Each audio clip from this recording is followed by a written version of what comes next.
Friends, কেমন আছি তোমরা?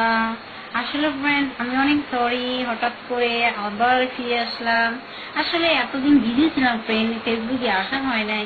তো ফ্রেন্ড, তোমাদের সবাইকে মিস করছি। আর একটা শুভ কথা যে আজ আমার বিয়ে হচ্ছে, এ আমার হাজবেন্ড। হাই, আরেও কেমন আছো তোমরা ফ্রেন্ড? ভালো আছো? এটা আমার স্ত্রী। আমার স্ত্রী অনেক সুন্দর লাগতেছে আজকে। তোমার স্ত্রী বরাবরই সুন্দর, বুঝলা?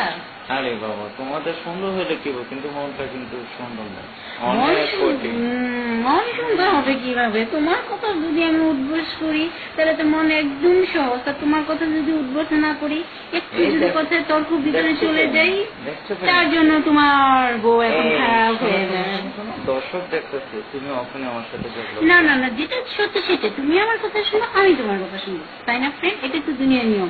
শুধু ওয়াইফ কথা শুনবে না, হ্যাঁ, হাজবেন্ডের কথা শুনবে। তো ফ্রেন্ড, কিন্তু বাংলাদেশে আমি আবার সরি চাচ্ছি, তোমাকে ইনভাইট করা হয় নাই। তো আমার হাজবেন্ড ডিফিকাল্ট, কারণ ওর কথা শুনলে মন ভালো থাকে, আর কিছুই না। হাই ফ্রেন্ড, তো অ্যাকচুয়ালি আমাদের দুজনের জন্য দোয়া করবেন, আমরা যেন সবসময় ভালো থাকি, আর এই নিয়ে যেন আমাদের কোনো সময় ডিসিপ্লিন যেন না হয়। হ্যাঁ ফ্রেন্ড, এইটাই। আর আমি চাচ্ছি যে আমার কাছে দোয়া করছি, আর তোমরাও ভালো থেকো। আমাদের জন্য শুভকামনা, এবং কি তোমরা আমার জন্য দোয়া করো। আমরা সবসময় হ্যাঁ রাইট। আর ঝগড়াঝাটি সংসার জীবনে হয় না, ঝগড়াঝাটি ফ্রেন্ড এটা সংসার জীবনে হয়।